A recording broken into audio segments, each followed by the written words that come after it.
예, 오늘은 1월 14일 수요 일터 예배로 하나님께 예배를 드립니다.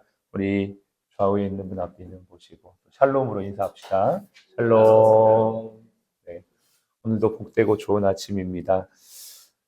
성경을 읽다 보면 이해가 잘 안 되거나 해석이 잘 안 되는 구절이 있죠. 아마 오늘 읽었던 내용이 그런 내용이 아닌가. 저는 예수님은 사랑이시고 우리를 위해 독생자 예수님을 보내주실 만큼 우리를 귀히 여기시는데 우리가 읽었던 이 내용에 보면은 제거해버린다라는 표현이 나와요. 성경 읽다 보면 와, 이 하나님 이렇게 사랑이신데 제거해버리시나? 그리고 심지어는 불에 던져 사른다 이런 말씀까지 나오는 걸 보니까 덜컥 겁이 나기도 하고 또 처음에 성경을 읽을 땐 이해가 조금 안 되기도 했습니다. 아마 여러분들 중에서도 그런 분들이 있을지 모르겠어요.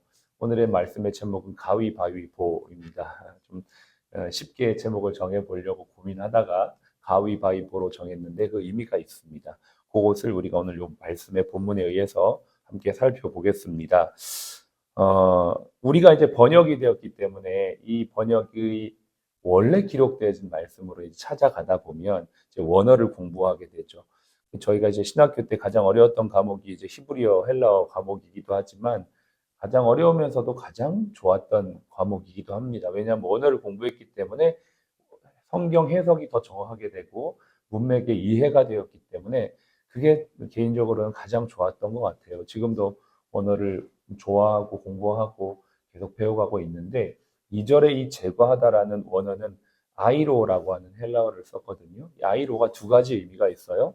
첫 번째는 제거하다라는 의미도 있지만 또 하나는 들어올리다, lift up이라는 의미도 있습니다.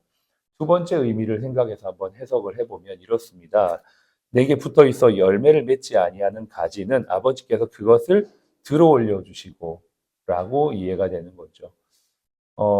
이제 제가 원어뿐만 아니라 이제 여러 영어 성경 번역본들을 찾아봤는데 NIV 같은 경우가 이제 우리가 제일 많이 보는 번역본인데 거기에서는 제거하다, 잘라내다, cut off라고 하는 표현이 써져 있습니다만 다른 번역 AMP라고 하는 확장판 버전이 있거든요. 그러니까 다양한 해석을 확장적으로 해놓은 버전인데 거기에 보면 잘라내다, 들어올리다가 두 가지가 함께 들어가 있고 또 CJB라는 버전이 있습니다. 그거는 이제 유대인적 관점으로 성경을 번역한 버전인데 거기에는 들어올리다라고 번역이 되어 있어요. 제가 그러면서 여러 가지 해석본을 보면서 이해한 결과 이건 우리가 문화적인 그 시대적인 상황을 이해해야 된다. 그러니까 포도나무를 지금 비유를 들면서 1절에 나는 참 포도나무고 내 아버지는 농부다 이렇게 비유를 하시죠. 그러니까 예수님은 참 포도나무시고 하나님 아버지는 농부신 거예요. 그러니까 지금은 포도나무의 농사 비유를 가지고 지금 우리에게 말씀하시면서 너희는 가지다. 그런데 2절에 보시면 물은 내게 붙어 있어. 굉장히 중요한 표현입니다. 물은 내게 붙어 있어. 가지는 가지인데 어떤 가지요? 붙어 있는 가지. 누구에게? 참 포도나무인 예수님께 붙어 있는 가지는 여기 보면 근데 열매를 맺지 못하는 가지가 있을 수 있잖아요.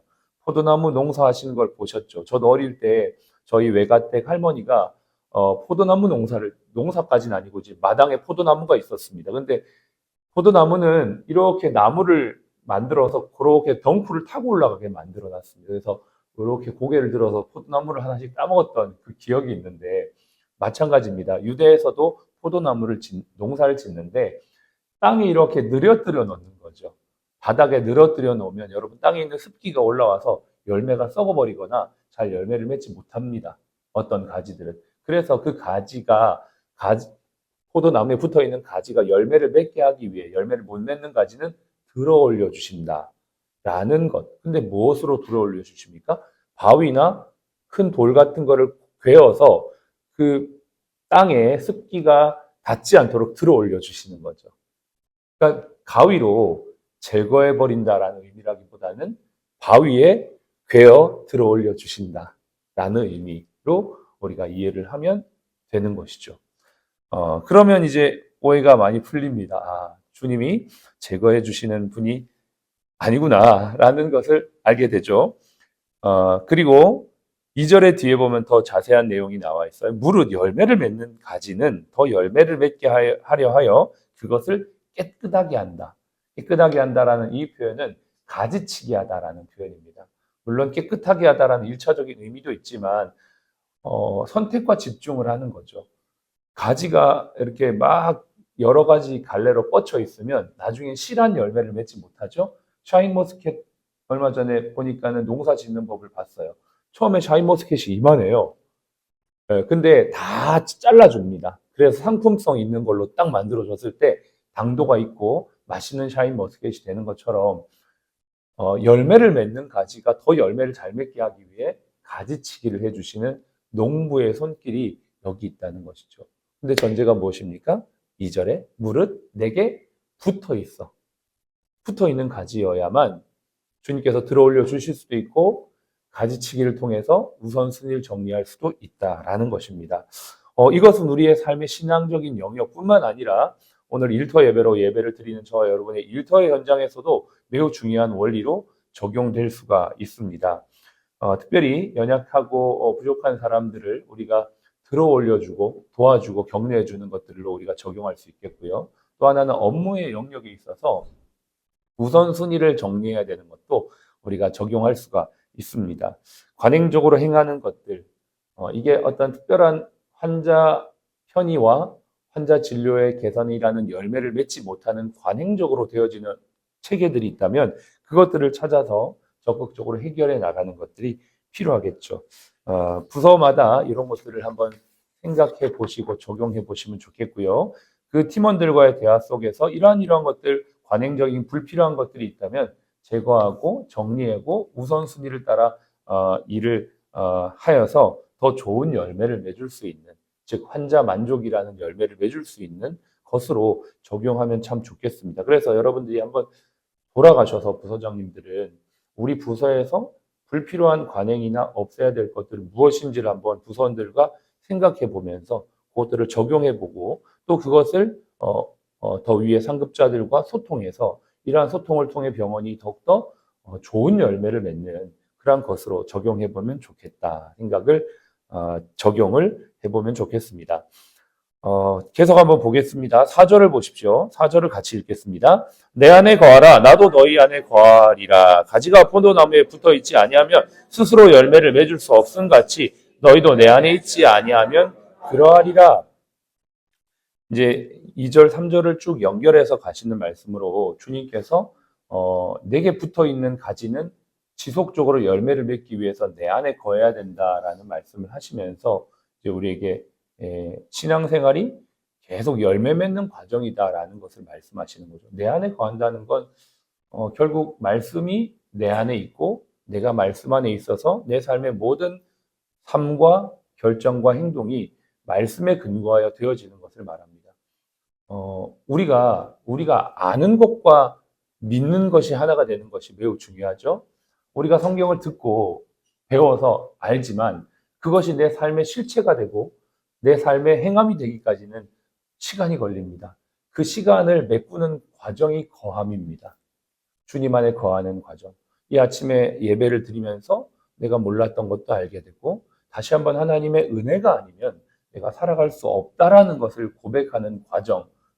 매일 눈을 뜨고 하나님의 말씀을 묵상하며 매일매일 성경을 통해 내 삶의 가치와 일의 방식들을 다듬어가서 하나님께서 하나님 형상대로 지음을 받은 우리가 하나님의 형상대로 살아가는 실체가 내 삶의 현장이 되는 것이 계속 반복되는 과정이 거함의 과정이라는 것이죠.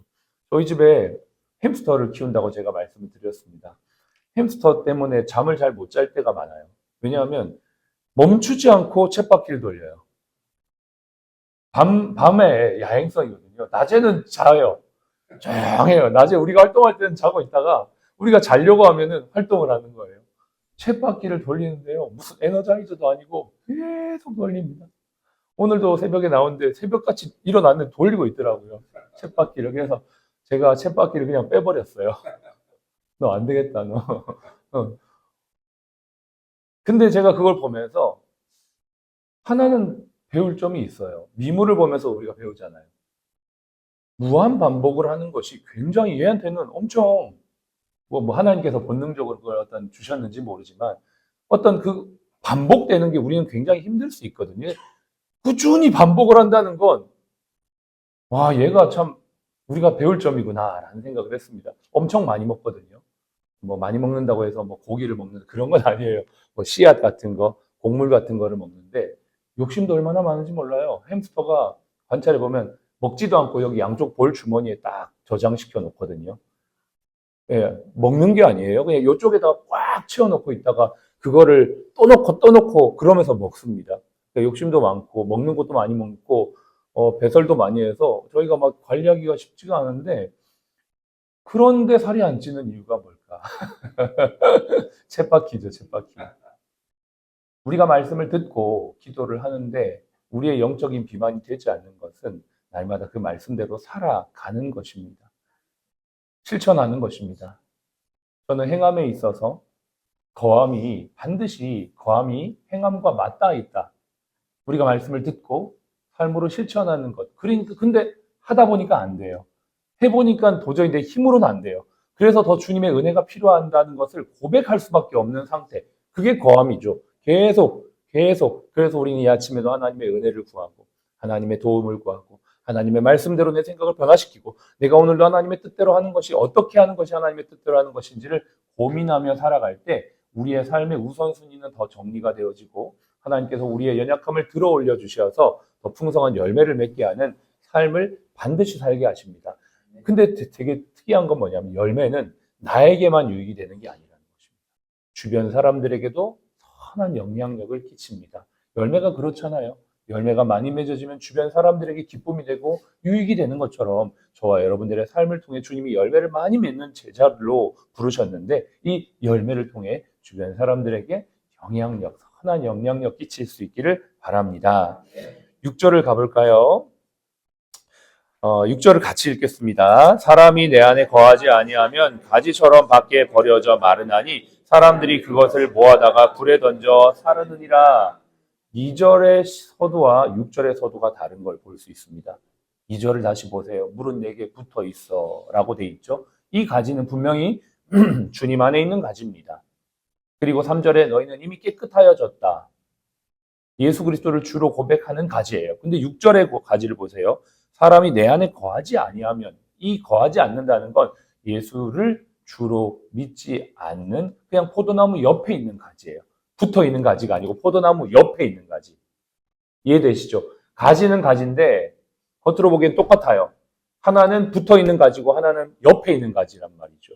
근데 이 옆에 있는 가지는 본질적으로 끊어져 있기 때문에 말라 있어요. 말라 있고 결국 이 나뭇가지는 밖에 버려져서 땔감이 되거나 그냥 밟히는 거죠.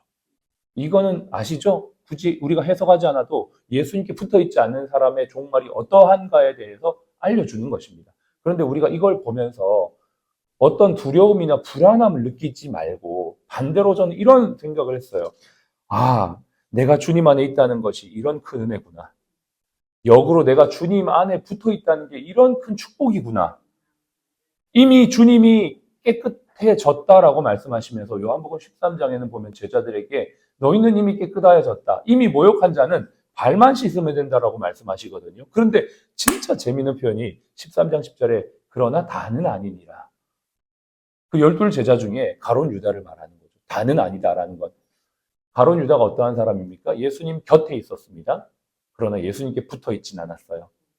예수님을 주로 스승이라고 고백했으나 주로 고백하지 않았어요. 여러분 이건 아주 작은 차이지만 큰 차이로 나타나게 되죠. 결국 그는 예수님을 부인하고 팔아버리죠. 결국 그의 인생이 이렇게 밖에 버려져 말라치게 되었던 것입니다. 주님이 이 6절을 통해서 우리에게 분명한 메시지, 교훈을 주십니다. 우리의 삶이 어떠해야 되는가?